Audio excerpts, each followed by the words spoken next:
Bonjour tout le monde, j'espère que vous allez bien. Mathieu Martel avec vous, Esprit libre, auteur, conférencier, professeur de philosophie au collégial. Nous sommes ici pour notre 15e webinaire avec les événements Vox Populi. Et aujourd'hui, le thème que nous abordons est le suivant, philosopher au quotidien ou comment éveiller le philosophe ou la philosophe en vous. Présentation de 10 exercices provenant d'une tradition de 2500 ans. Donc, ce sont des exercices que je vais, comment dire, lier à certains grands philosophes de la tradition philosophique occidentale.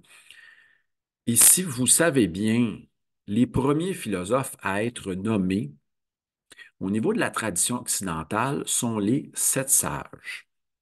On a un réformateur politique en la personne de Solon qui est à l'origine des premiers principes démocratiques. On a bien sûr Thalès de Milet, qui s'est souvent fait dépeindre à regarder les étoiles et ne pas regarder où il marche pour, bien sûr, finir dans un puits et faisant rire de lui. Mais sachez que les premiers philosophes, on les appelait d'abord les sept sages.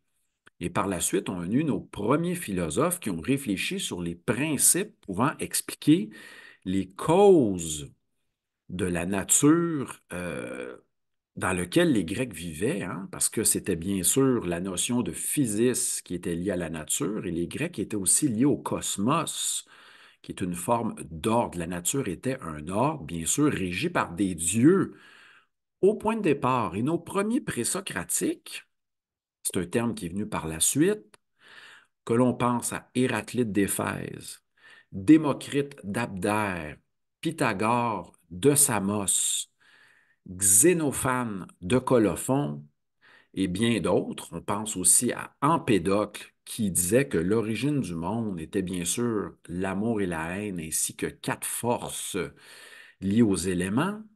Pythagore disait que la source de toute chose était le nombre. Thalès disait que c'est l'eau. C'était le principe originel avec lequel on tentait d'expliquer euh, les débuts du monde, du cosmos. Bien sûr, et les philosophes présocratiques se sont détachés progressivement, tout en restant religieux. Ils se dirigeaient vers une tentative d'explication rationnelle, se détachant des mythes. Et on va commencer aujourd'hui. Je vous rappelle le thème pour ceux qui viennent d'arriver. Hein. Je vous présente 10 exercices en lien avec des philosophes de la tradition occidentale. Et nous allons commencer avec le principe numéro un. Nous allons parler de Pythagore. Et je vais vous proposer, je sais qu'on n'a pas beaucoup de documents sur Pythagore, mais on a quand même le texte de Porphyre, hein, qui est un néoplatonicien du 3e ou 4e siècle après Jésus-Christ, qui a écrit Vie de Pythagore.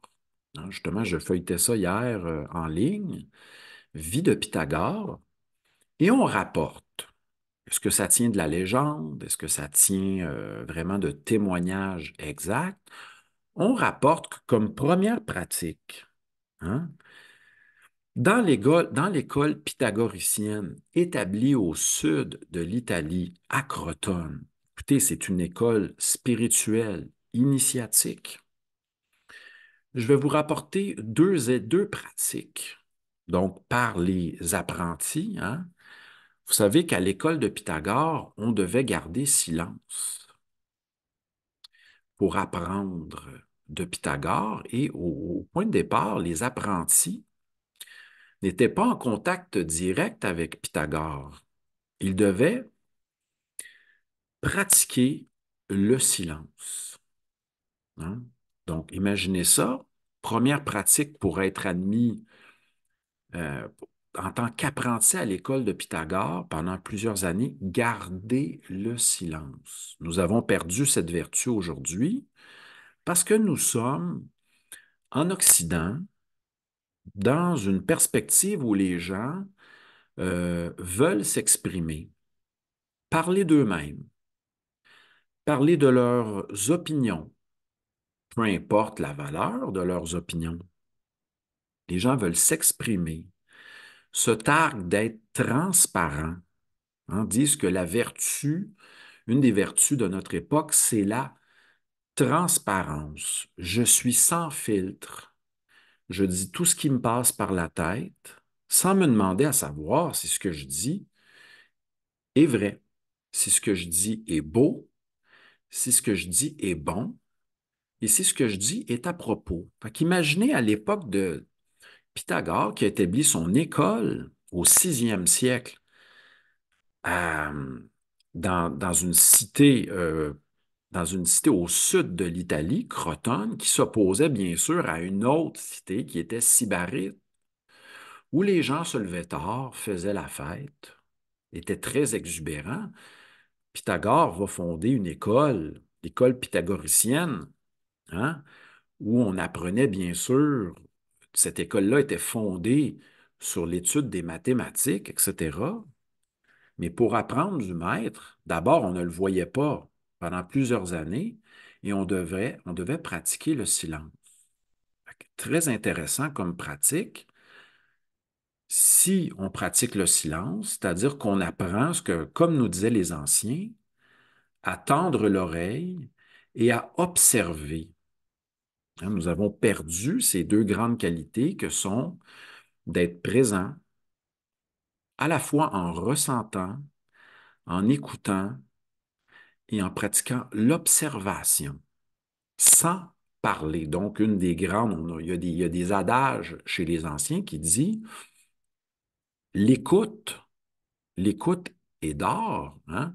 La parole est d'argent, mais d'abord écouter.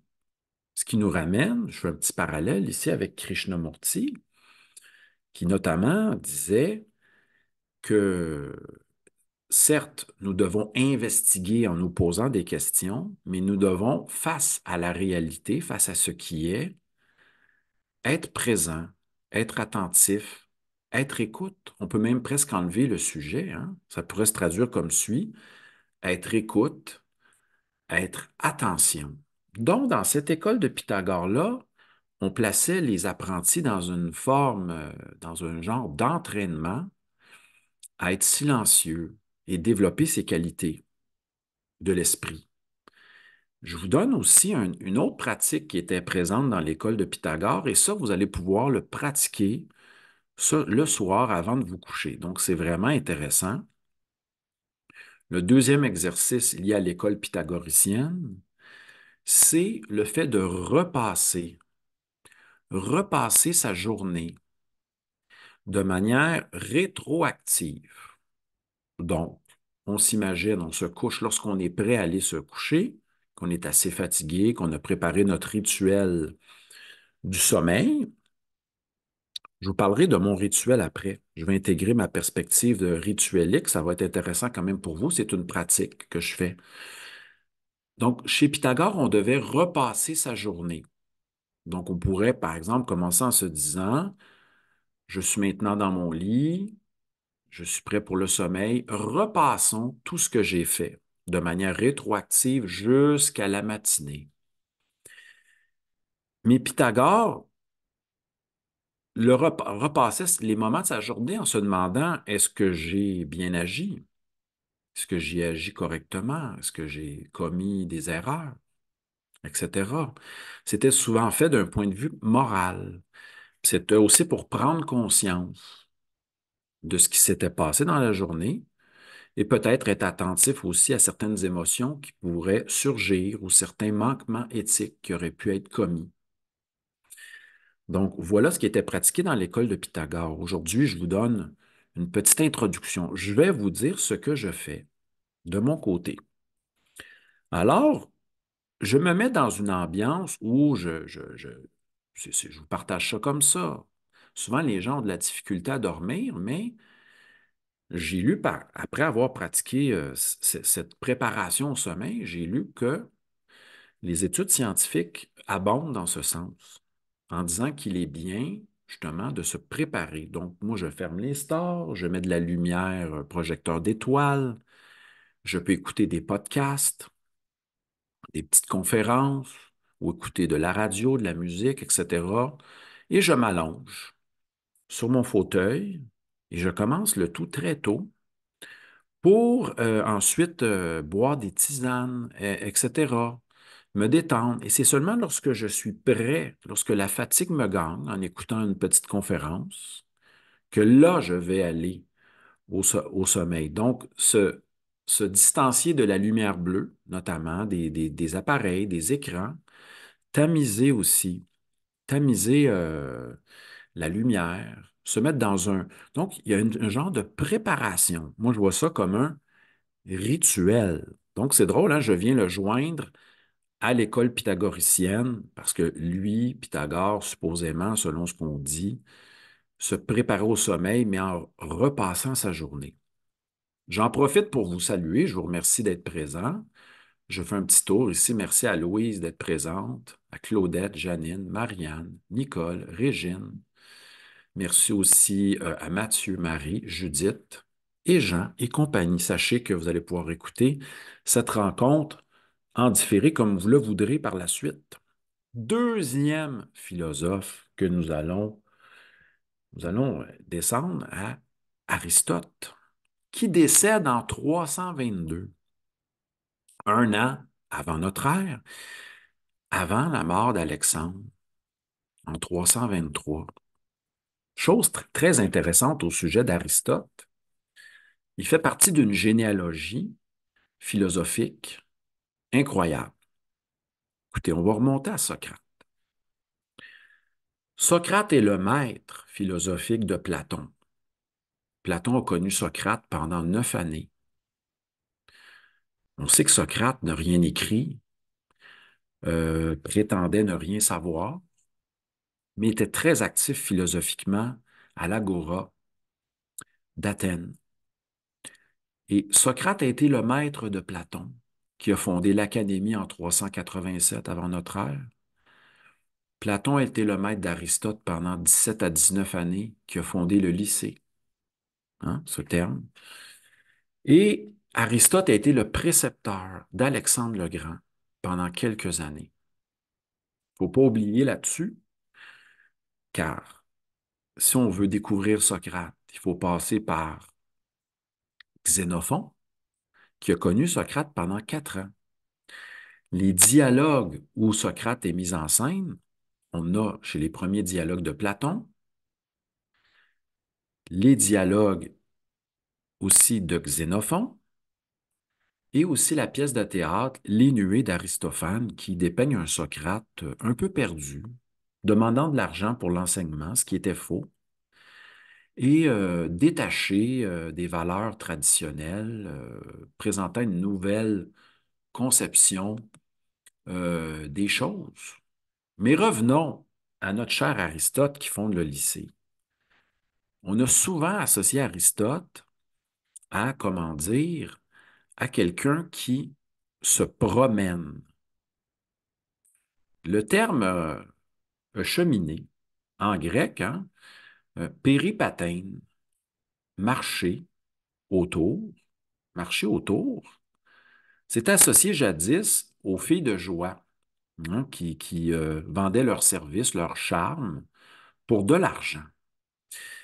Ça, c'est égalvaudé avec le temps. Mais à l'école péripatéticienne, on marchait avec le maître, hein, donc les élèves d'Aristote discutaient, écoutaient Aristote réfléchir à haute voix en l'accompagnant à l'extérieur.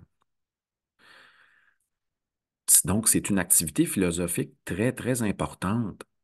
Marcher, être actif, nous aide à penser et nourrit la pensée. On a ça chez qui aussi? On a ça, nous avons cette pratique de la marche et je vais vous référer un bel ouvrage. Vous allez pouvoir prendre une note dans quelques instants. Il y a 2 philosophes modernes qui ont écrit sur la marche, les philosophes et la marche. Je vous lègue ça dans quelques instants. Nietzsche aussi, lorsqu'il était en Italie, à Sils Maria, à Rapallo, a connu des visions de l'éternel retour. Il y a même une roche à Sils Maria où Nietzsche marchait plusieurs heures par jour. Cela lui donnait de l'énergie, l'aidait à combattre ses problèmes de santé variés. La marche en altitude.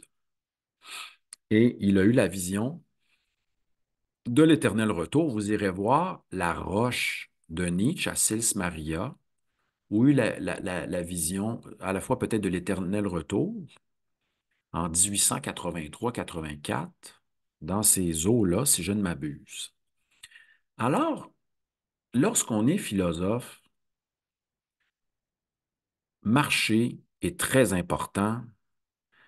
Marcher peut nous sortir de nos problèmes du moment, que quelquefois comment dire, nous ressassons lorsqu'enfermés entre quatre murs, nous permet de nous étonner, de rentrer en contact avec la nature, les gens, etc., et nous éloigner de certains problèmes, mais aussi nous aide à réfléchir librement. Donc, on a chez les marcheurs, on a chez les philosophes une culture de la marche. Nietzsche, Aristote, on rajoute ça Emmanuel Kant. Je vais vous conter deux belles anecdotes à ce sujet. Hein, le grand philosophe de Königsberg, il y a deux histoires. Est-ce que ces histoires sont avérées, sont justes? Est-ce que c'est des, euh, des rumeurs? Est-ce que c'est digne comment dire, de l'héritage kantien, de tout ce qui courait autour de sa vie, car il avait une vie assez ascétique, mais je vais vous raconter ça dans quelques secondes. Avant toute chose, notez les deux livres importants à lire au sujet de la marche. Frédéric Gros, spécialiste de Michel Foucault, qui a écrit sur les philosophes et la marche, ainsi que Roger Paul, trait d'union droit, qui était chercheur au CNRS, journaliste, qui écrit quand même actuellement des livres grand public sur la philosophie, mais qui a quand même travaillé chez les philosophes et l'Inde, les rapports entre le philosophie-bouddhisme, Occident et bouddhisme, et bien sûr, philosophie occidentale et les philosophes indiens, parce qu'on sait que, justement, en lien avec Aristote, le neveu d'Aristote, Callisthène, est embarqué sur un bateau euh, avec, bien sûr, le sceptique, hein, le père du scepticisme antique. Pour aller en Inde avec Alexandre, ils ont rencontré les gymnosophistes. Imaginez Alexandre rencontrer les sages nus de l'Inde, et je me rappelle simplement d'un, Dandanis et un autre sage. Et si vous voulez aller lire là-dessus, il faut lire Roger Paul Droit, hein, sur les philosophes de l'Inde en rapport avec nos philosophes occidentaux. Donc, je vous ai donné les deux ouvrages que vous pouvez prendre en note. Allons-y maintenant avec l'anecdote kantienne au sujet de la marche. Kant était un homme est un précepteur. Il enseignait à des élèves au niveau privé, et ensuite enseignait à l'Université de Königsberg à la fin de sa vie, développé ses œuvres philosophiques. Critique de la raison pure, critique de la raison pratique, critique de la faculté de juger, métaphysique des mœurs, qui sont les titres connus de Kant. Je ne suis pas un grand lecteur de Kant ni un spécialiste, mais il y a deux histoires qui reviennent souvent au sujet de Kant, qui aimait marcher à heure précise. Écoutez bien cela. L'horloger de la ville de Kant, Kant qui n'a pas quitté son pays, sa ville, Königsberg, en plusieurs années, un homme très stable, aimait marcher. Je ne me rappelle plus à quelle heure, peut-être en début d'après-midi. Et l'horloger ajustait. Kant était tellement un homme réglé, précis, que l'horloger, voyant Kant arriver, se demandait est-ce que mon horloge affiche l'heure de manière juste? Et il s'est un peu étonné à deux reprises. Premièrement, je crois que c'était lors de la Révolution française, Kant est arrivé en retard, car il avait pris le temps de lire les journaux, etc. Ça avait occupé son esprit, il est arrivé en retard à sa promenade, et là, l'horloger s'est dit, quand, quand apparaît mon horloge, oh, il n'est pas à l'heure, ou mon horloge est peut-être dysfonctionnelle, etc. Donc, il y a un premier étonnement. Donc, quand il faisait des trucs très précis, il soupait avec des convives le soir, il se couchait enroulé dans une couverte pour ne pas suer. C'est un personnage étrange. Et l'autre moment où il est arrivé en retard au niveau de sa promenade très réglée, c'est lorsqu'il avait pris le temps de lire le texte de Rousseau, Émile ou de l'Éducation. Il est arrivé en retard près de l'horloge de Königsberg, ce qui a fait vraiment s'étonner l'horloger lui-même. Donc, on a cette pratique de marche-là chez les philosophes. Je vous invite à lire, si vous voulez approfondir nos deux, Roger-Paul Droit à ce sujet et Frédéric Gros. On y va maintenant. Ah oui, chronologiquement, avec ce Socrate, quelles étaient les pratiques de Socrate? Écoutez,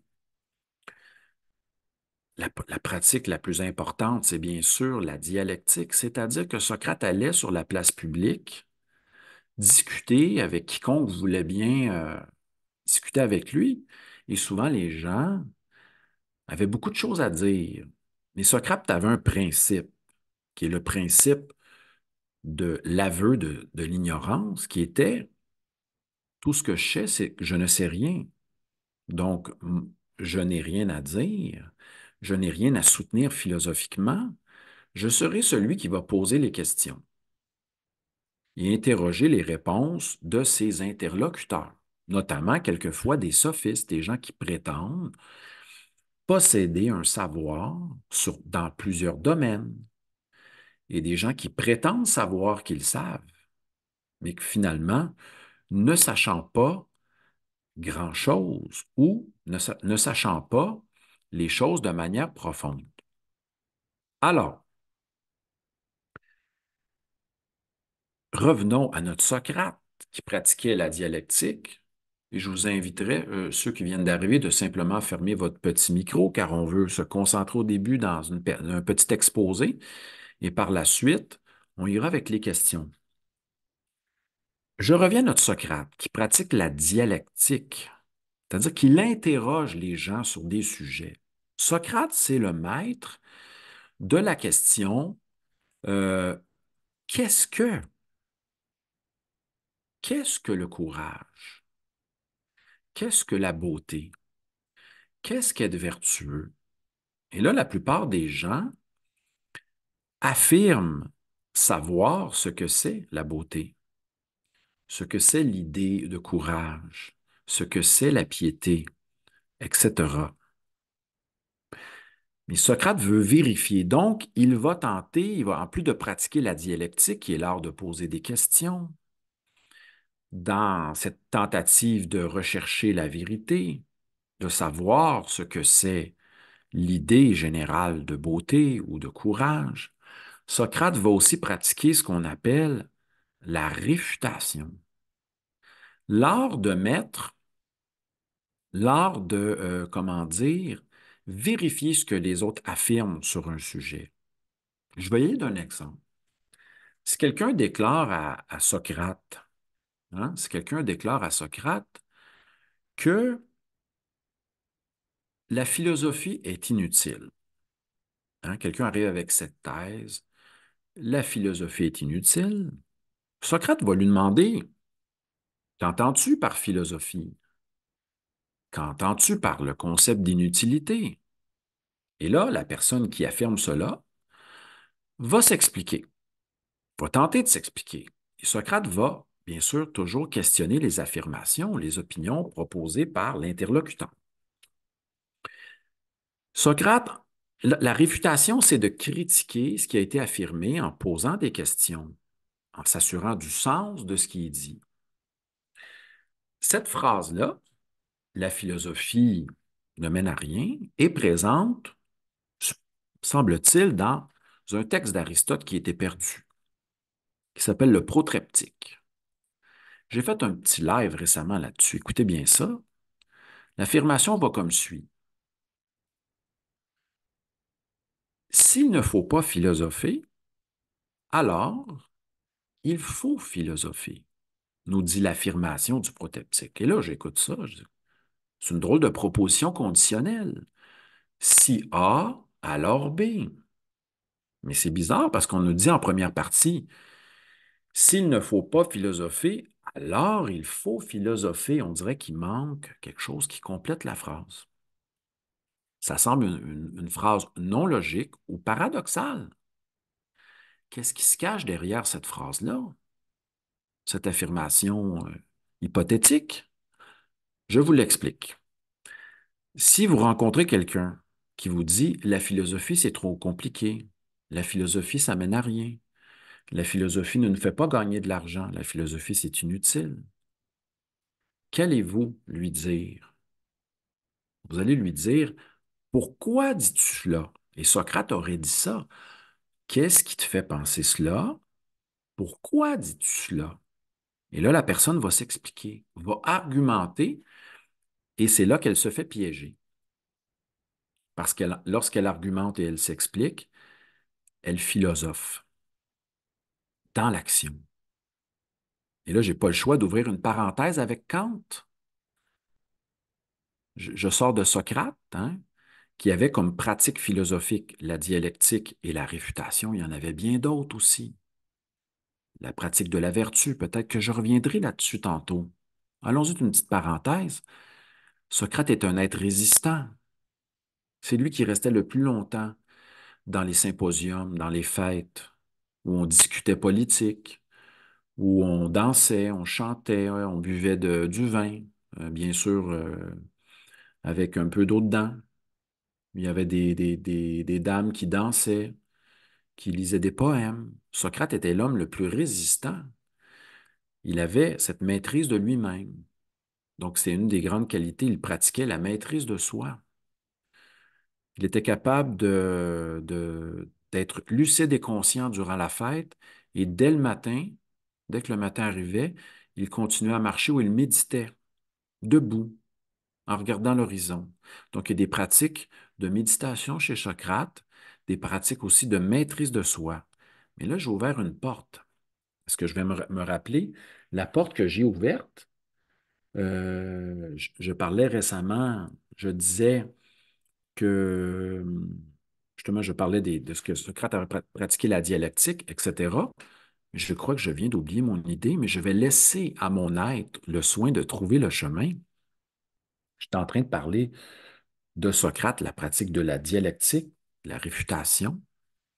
Et nous allons aller vers un troisième penseur et peut-être que, oui, l'idée est là ici.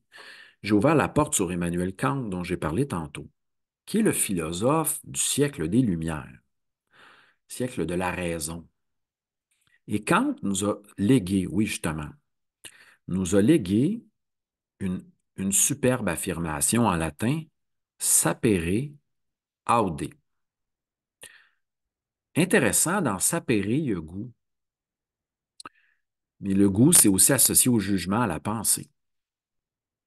Cette fameuse maxime des Lumières, sapere aude, qui se traduit par ose penser par toi-même, je crois que c'est un principe de philosophie pratique qu'incarnait Socrate notamment, mais auquel Kant nous pousse. Hein?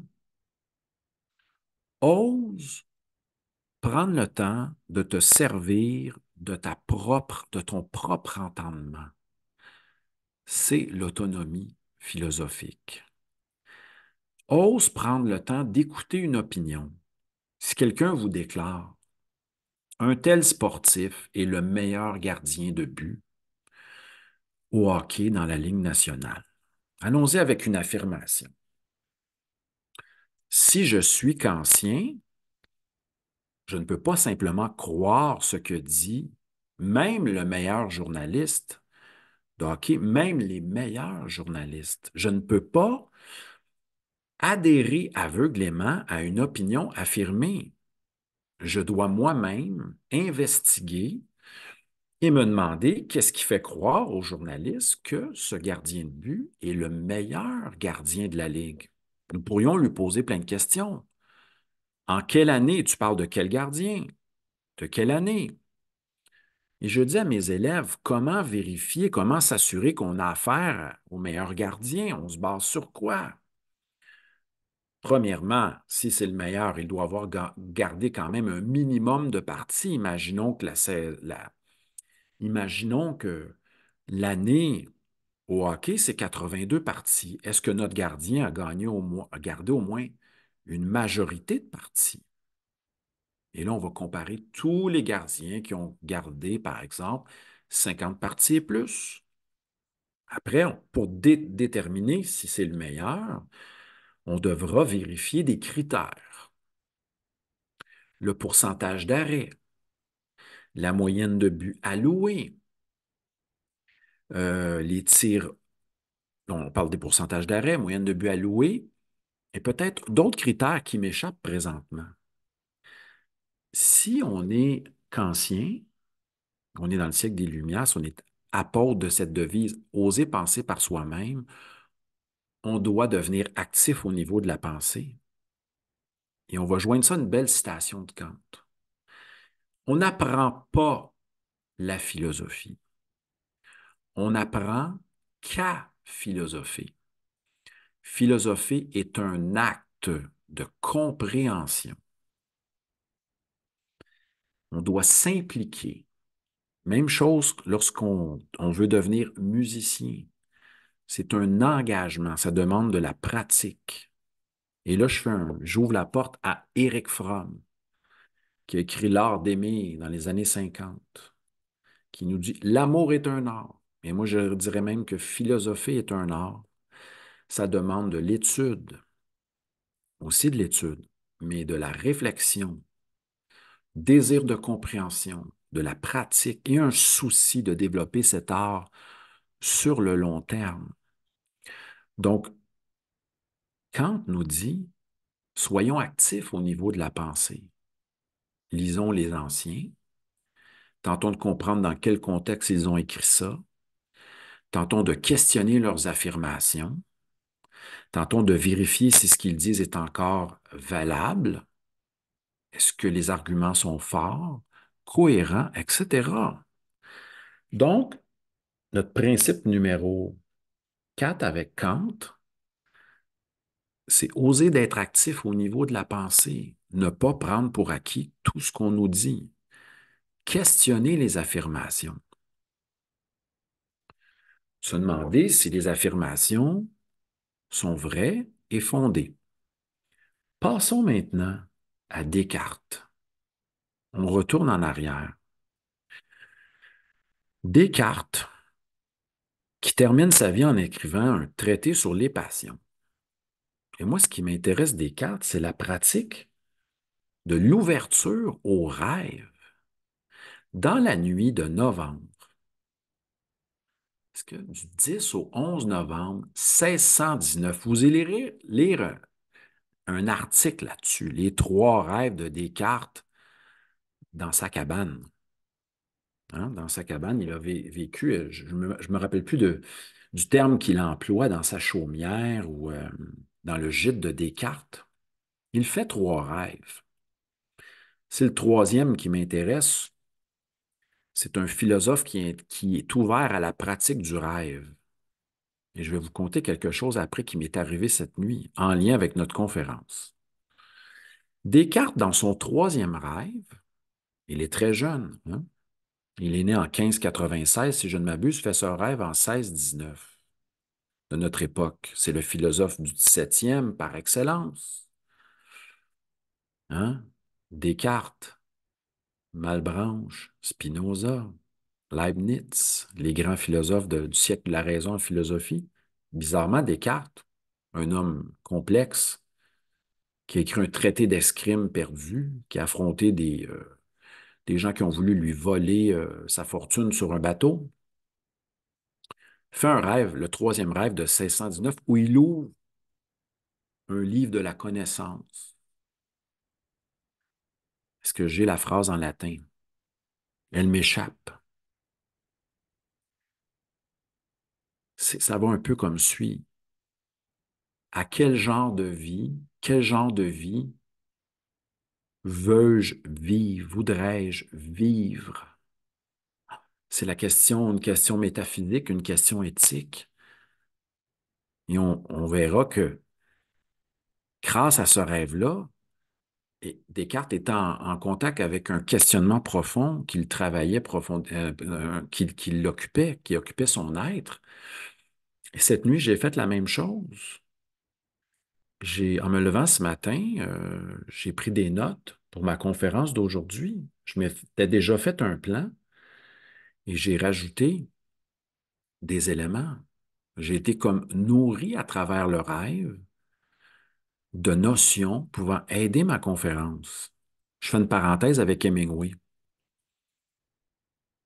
Si vous avez déjà vu défiler les 7 principes d'écriture de Ernest Hemingway, son premier principe au niveau de l'écriture est le suivant. Tente d'écrire une phrase qui est le plus vrai pour toi, ici maintenant. C'est remarquable, mais je veux faire un lien avec Hemingway qui est le suivant. C'est ce que j'ai vécu. J'ai fait mon plan l'autre fois. Hemingway dit, tu écris ton histoire et tu arrêtes d'écrire lorsque tu sais ce qui va s'en venir par la suite. Donc, moi, je savais qu'une conférence s'en venait. J'ai fait mon plan. Je l'ai déposé là. Et cette nuit, j'ai rêvé à des principes que je vous présente actuellement, que j'ai rajoutés. Ça, c'est en connexion avec Hemingway. Pour Hemingway, il arrêtait d'écrire lorsqu'il savait ce qui allait s'en venir, et durant la journée, il ne faisait rien en rapport avec l'écriture. Et lorsqu'il revenait à l'écriture, il allait lire ce qu'il avait écrit pour être inspiré par la suite. Et je crois que le fait de laisser en gestation, de ne pas penser ça à journée longue, faisait en sorte que cela allait émerger à son esprit, soit le jour ou dans un rêve. Et Descartes est informé, justement, avec cette fameuse question, à quel genre de vie veux-je vivre, qui est la grosse question même présente chez Platon. Écoutez ça, Platon pose la question, je ne m'abuse dans le Gorgias, cette question-là. Quel genre de vie veux-je vivre? Et dans l'Antiquité, il y avait 3 genres de vie. C'était très limité comme possibilité.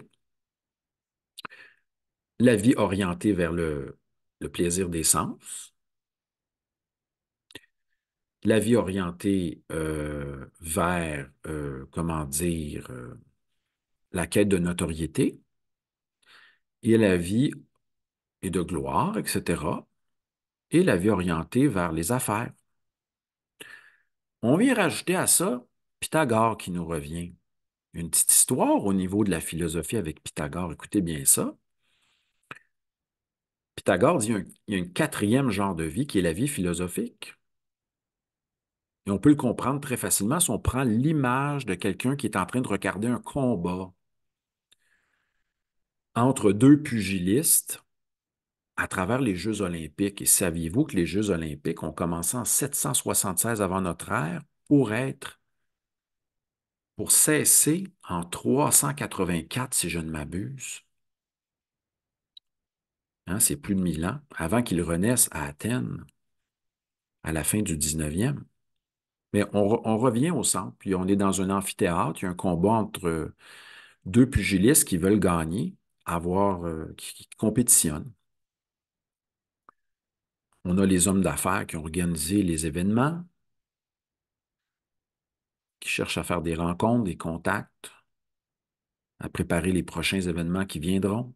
Ce sont les organisateurs. On a les spectateurs et spectatrices qui observent et qui vivent des émotions, qui sont partisans de l'un ou de l'autre combattant, qui mangent, qui boivent, qui hurlent, qui crient, et les 2 combattants ou combattantes, aujourd'hui on a ça aussi, les combattantes, qui veulent être vainqueurs et meilleurs dans leur domaine, recherchent les honneurs. Mais on a Pythagore qui est assis au sommet dans l'estrade, et Pythagore qui regarde le tout, observe tout ce dont je viens parler, et c'est cela la vie philosophique, observer, analyser, faire des liens, se questionner avec nos deux questions principales. Qu'est-ce qui se passe ici? Qui sont ces acteurs? Qu'est-ce que les Jeux olympiques? Quel est le sens de ces Jeux olympiques? Qu'est-ce que ça représente? Et là où la philosophe va poser des questions comme le fameux qu'est-ce que? Pour quelle raison et dans quel but? Et là, on est dans la philosophie. Pythagore était assez humble pour déclarer, je ne suis pas un sage. Hein? Je suis un philosophe, quelqu'un qui est en recherche. Quelqu'un qui ne... Car seuls les dieux sont sages.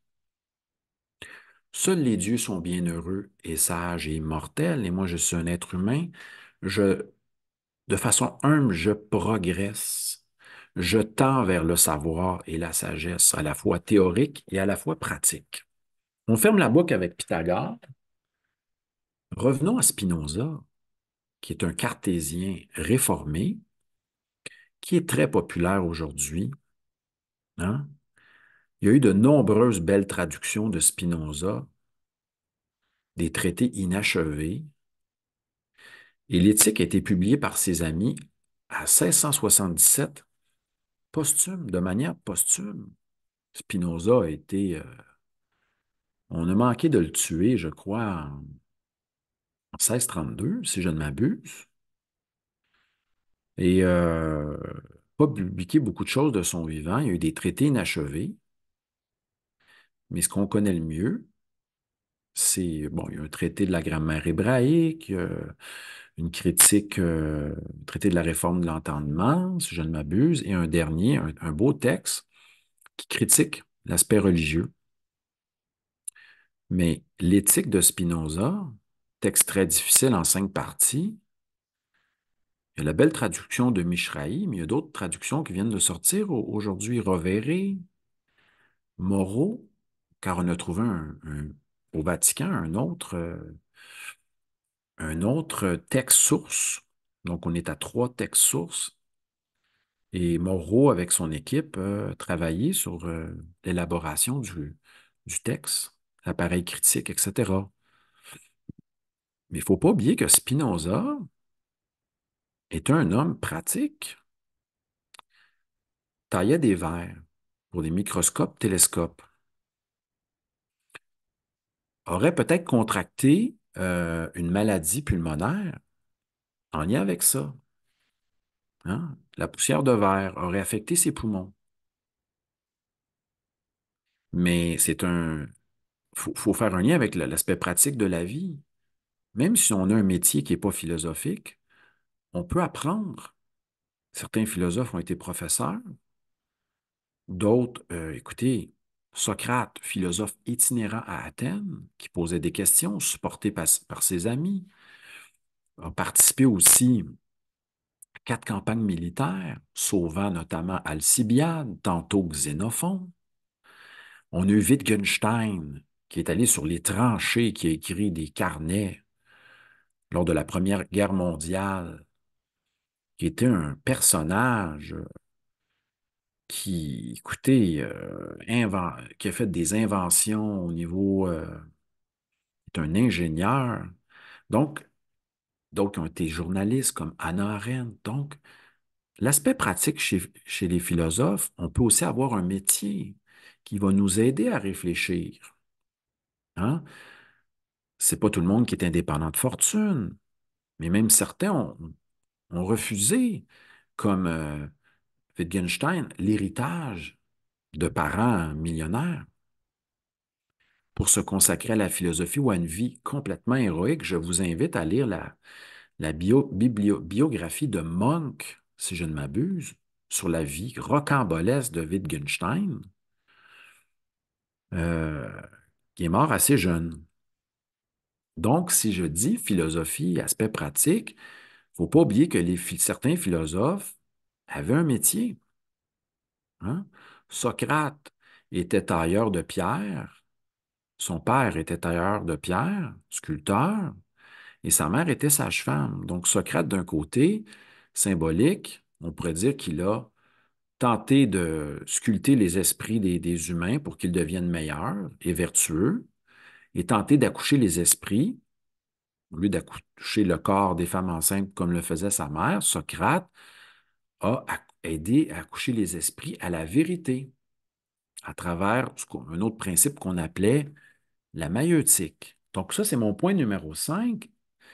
Les philosophes ou les philosophes ont des métiers qui leur permettent aussi de réfléchir sur la vie et va sûrement influencer. Si on pense à Roger Paul Droit, chercheur au CNRS, journaliste, etc. Mon autre point, les philosophes étaient aussi pratiques, certains pratiquaient de la musique, hein, jouaient des instruments de musique, c'est mon autre point, quelque chose de constant chez certains philosophes. Allons-y avec quelques exemples. Clément Rosset, qui nous a quittés en 2018, avait un piano dans son appartement parisien où il résidait depuis sa retraite. Hein, depuis 98, il nous a quittés en 2018. Il avait un piano chez lui. Donc, la pratique musicale est présente chez certains philosophes. Schopenhauer nous dit dans ses journaux, à la fin de sa vie, je cours comme un jeune paon à 72 ans, je me sens jeune. Il pratiquait la flûte. Je ne suis pas un spécialiste de Yankelevitch, j'ai peu lu Yankelevitch, mais un grand théoricien, un grand musicologue, hein, Vladimir Yankelevitch, qui a écrit des traités, des réflexions sur les grands compositeurs. On a un musicologue, on a un pianiste, la figure de Nietzsche, qui nous a légué des leaders, etc. Donc, et Schopenhauer qui place la musique au sommet des arts, comme étant l'art qui représente le plus son principe premier, qui est le vouloir vivre. Donc, ce qui est intéressant, on a chez Sioran un adorateur, un grand émule de Jean-Sébastien Bach. Donc, il y a un lien entre les philosophes et la musique, et certains pratiquaient cet instrument-là. Pour vous dire, donc, la vie pratique, donc les arts, avoir un métier, c'est philosophique également, et ça pousse, ça suscite la réflexion. Allons-y maintenant. Je vais reculer dans le temps avec le fondateur. Je dois être rendu au point numéro 6 ou 7 à peu près, si je ne m'abuse. Les Stoïciens, fondés par Zénon de Chypre ou Zénon de Citium, l'école stoïcienne que vous allez reconnaître aujourd'hui à travers deux grandes figures. L'empereur Marc Aurèle, qui nous quitte vers 180 après notre ère, qui nous a légué Pensée pour moi-même de Marc Aurèle, qui est un pratiquant de la philosophie de l'école stoïcienne. On a aussi le fameux livre de le manuel d'Épictète que nous a laissé Arien, son disciple, manuel en grec Enchiridion, petit livre qu'on met sous, hein, dans le manteau. C'est à la fois une arme, Enchiridion, ça veut dire poignard ou ce qu'on tient sous la main, double sens du terme. Le manuel d'Épictète qui nous dit comme premier principe, ça c'était un principe pratique, la pratique du discernement stoïcien. Il faut savoir discerner ce qui dépend de nous et ce qui ne dépend pas de nous. Ça, c'est le principe premier. On avait chez Kant le ose penser par toi-même. On a un autre principe pratique chez les stoïciens, principe du jugement profond, du discernement.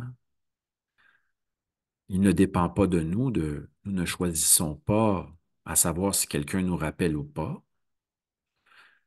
Ce n'est pas nous qui nous choisissons à une entrevue. Ce n'est pas nous qui allons décider de certains événements qui vont arriver dans la journée. Nous avons peu de contrôle sur ce qui nous arrive, mais nous avons le contrôle sur nos désirs, nos pensées, nos opinions et nos jugements. Donc, lorsqu'il nous arrive quelque chose, nous pouvons dire, c'est un drame, c'est malheureux, c'est injuste, insupportable. Mais si nous sommes stoïciens, nous allons apprendre à accueillir ce qui est d'abord. Ah, voilà ce qui m'est arrivé. À savoir si c'est un bien ou un mal, on le verra avec le temps.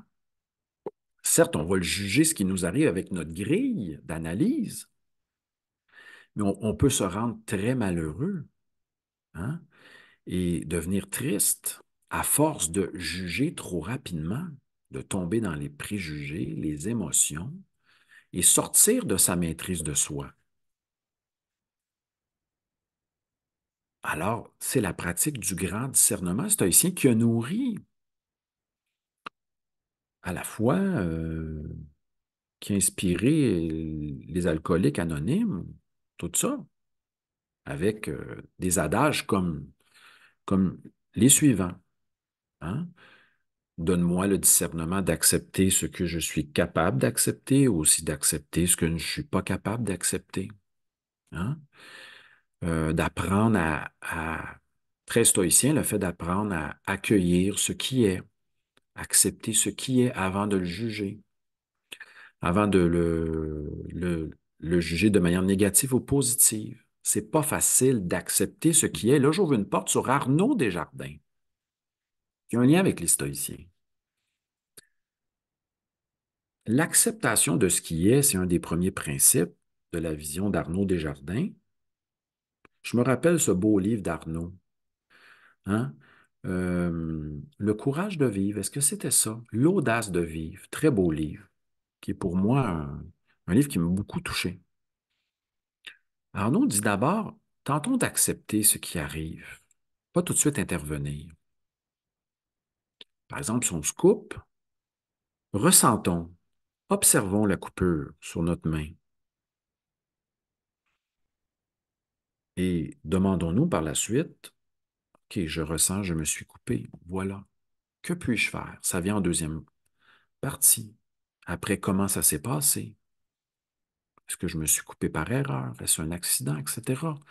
Mais la plus dure partie, c'est l'acceptation de ce qui est et les émotions qui viennent nous chambouler avec. Souvent, on veut s'éloigner du fait de ressentir profondément ce qui nous arrive. Mais le point que je veux amener avec Arnaud est le suivant. Ça, j'ai beaucoup retenu ça.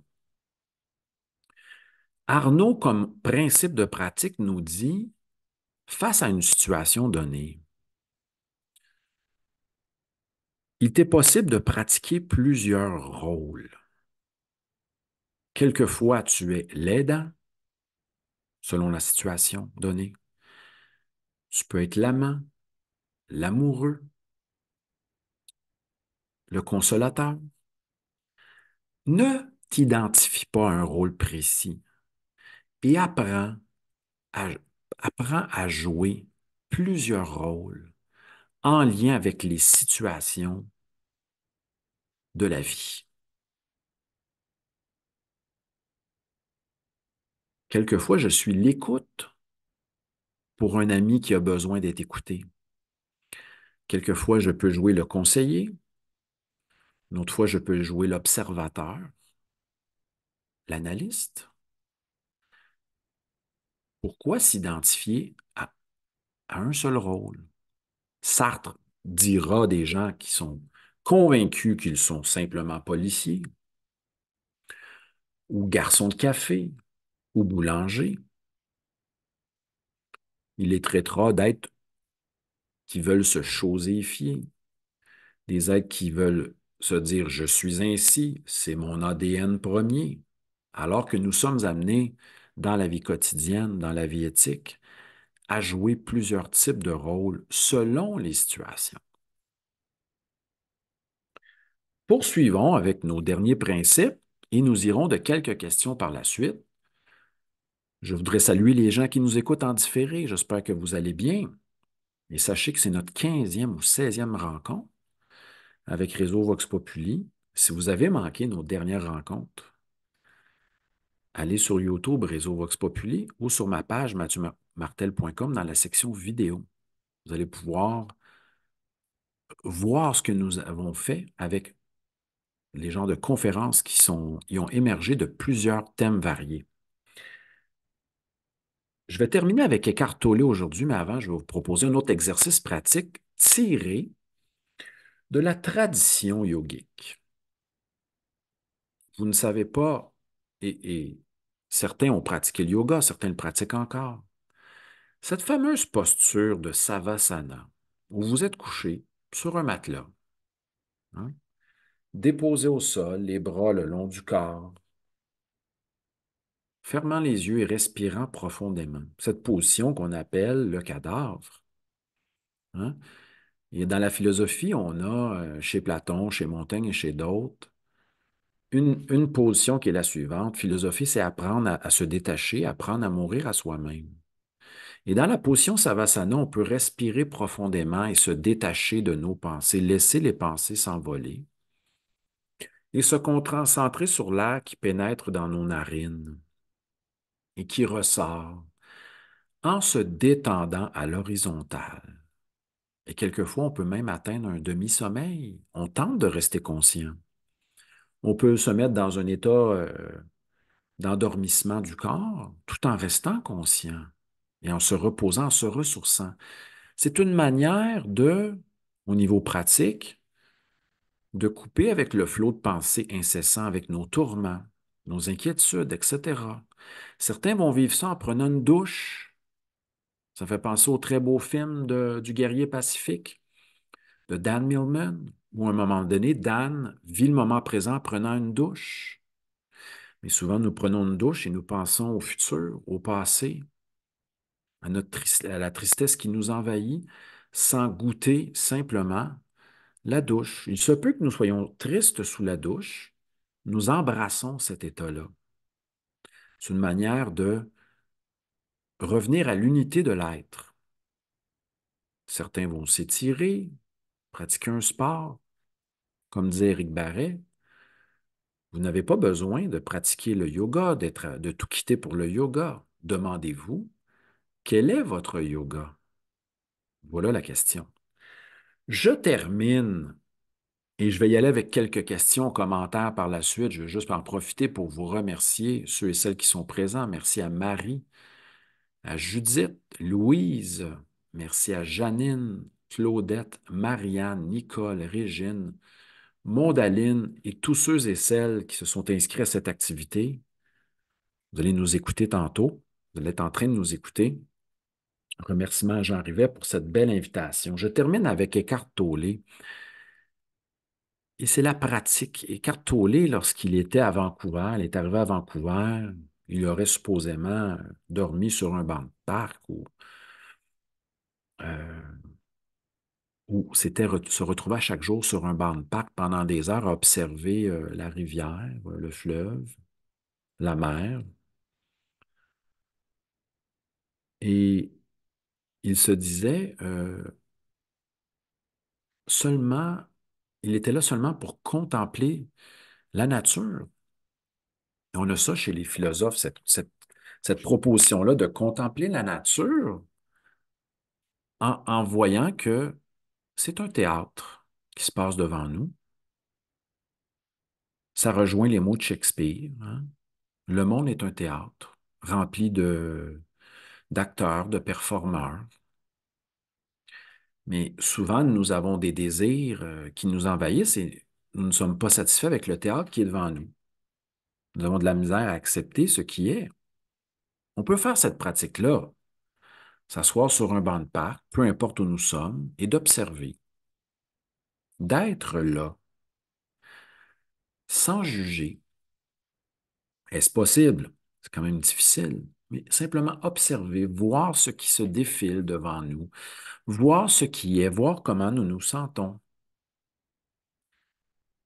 et ne pas chercher autre chose que ce qui se présente devant nous. C'est une forme de cinéma vivant. Mais souvent, on préfère aller au cinéma, on préfère écouter des symphonies, du jazz, du rock on se laisse quelquefois peu toucher par ce qui est autre. Hein? ce qui peut paraître inintéressant ou pas assez stimulant. Donc, est-ce qu'on peut essayer cette pratique euh, proposée par Eckhart Tolle, qui est notre point numéro 10, hein? En 9, on avait le yoga, la position Savasana. Mais ici, cet état, Schopenhauer disait que ça nous libérait.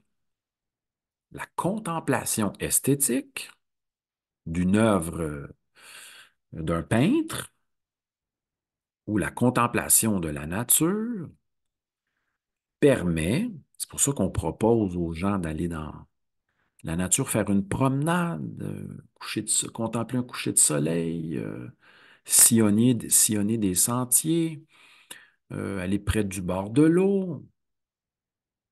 Ça nous permet de nous ouvrir, de délaisser notre moi qui est insatisfait, mécontent, qui attend toujours la nouveauté, la stimulation, de vivre des jouissances, du plaisir, etc. Simplement se placer en syntonie avec la nature peut peut-être nous ramener à une forme de quiétude. Mais là encore, là, j'ai une intuition qui vient à mon esprit. Je vais terminer avec un point 10, 10.B. On avait 10.A, 10.B. Est-ce que ça m'est échappé? Je reviens 2 secondes. Prendre une petite gorgée. Je viens d'échapper mon idée. Ça va sûrement revenir, mais ce que j'étais en train de dire, c'est que oui, nous voulons la paix. Nous voulons la quiétude. Doit-on se forcer à l'acquérir? Est-ce que c'est quelque chose qui passe par l'effort, la volonté, faire le tour du monde, sauter en bungee, vivre des expériences excessives? Hein? Est-ce que ça passe par là? Ou y a-t-il rien à faire? On pourrait adopter la vision proposée par Daniel Odier notamment, et je tente d'être dans cet état d'esprit-là récemment. Nous aspirons à atteindre un projet, compléter quelque chose, mais on pourrait se dire, laissons venir à nous la vie riche. Laissons les choses converger. Soyons un menhir, hein? Laissons venir à nous, sans provoquer, sans forcer. C'est pas facile. Ça ne veut pas dire que vous ne faites plus rien durant votre journée, mais vous ne cherchez plus à provoquer, à trop vouloir. J'avais mon ami Yves sur le balcon hier. Je n'ai plus d'inspiration. Je n'ai pas d'idée pour écrire. Mais que se passe-t-il? Je suis mécontent de moi-même. Et là, il rencontre une écrivaine qui lui dit, après avoir écrit mon dernier livre, j'ai eu un état léthargique, un peu déprimant pendant quelque temps. Tout cela est normal, mais nous n'acceptons pas ce qui est. Alors, j'ai retrouvé mon idée. Krishnamurti nous dit, nous n'avons pas à méditer. Nous n'avons pas à provoquer la méditation. Doit-on se bastonner en se disant, je n'ai pas assez médité aujourd'hui, je n'ai pas fait mon 3 heures, je ne suis pas allé à Vipassana, je m'en veux, je n'ai médité que 4 fois sur 5 cette semaine. Il paraît que méditer, c'est la voie. Devons-nous chercher à méditer? Krishnamurti nous dit que non. Je n'obéis pas à Krishnamurti, mais cela résonne. La méditation peut s'installer de manière involontaire à un certain moment donné. Vous observez un petit animal dans un parc, sans juger et s'installe la méditation, les yeux ouverts. Posons-nous la question pour terminer. Qu'est-ce que la méditation? Devons-nous absolument pratiquer quelque chose pour atteindre cet état de sérénité, de calme, de béatitude? Voilà. Maintenant, je vous remercie tous et toutes. J'attends vos commentaires, vos questions. Vous pouvez lever la main, etc. Si vous avez quelques questions, commentaires, je vous remercie de votre présence. Je me suis senti fort inspiré. Si vous avez quelques petites questions, on a encore un peu de temps. Voilà, puis sachez, n'oubliez pas de mettre à votre agenda la date fort probable du 29 juin. Nous allons parler de l'authenticité. Alors, devriez être informé bientôt à ce sujet. Je vais en profiter pour faire le petit tour, remercier les gens. On a Régine qui veut nous poser une question. Soyez bref, concis et allez-y de votre commentaire. Régine, tu peux ouvrir ton micro. On t'écoute. Est-ce que tu es prête, Régine? Sinon, je m'amuse à faire le tour ici. Régine a rebaissé sa main. J'en profite pour remercier nos auditeurs et auditrices d'aujourd'hui. Le thème de notre rencontre, c'était bien sûr la philosophie au quotidien, éveiller le ou la philosophe en vous, hein, à travers la présentation de 10 exercices en lien avec les philosophes et aussi être spirituel de la tradition occidentale, notamment. Et je vous remercie de votre présence. À date, je ne vois pas de questions. Je vais peut-être repasser. Merci à tous et à toutes. Ce fut un très beau moment. J'ai bien hâte de répéter. Mathieu Martel en direct.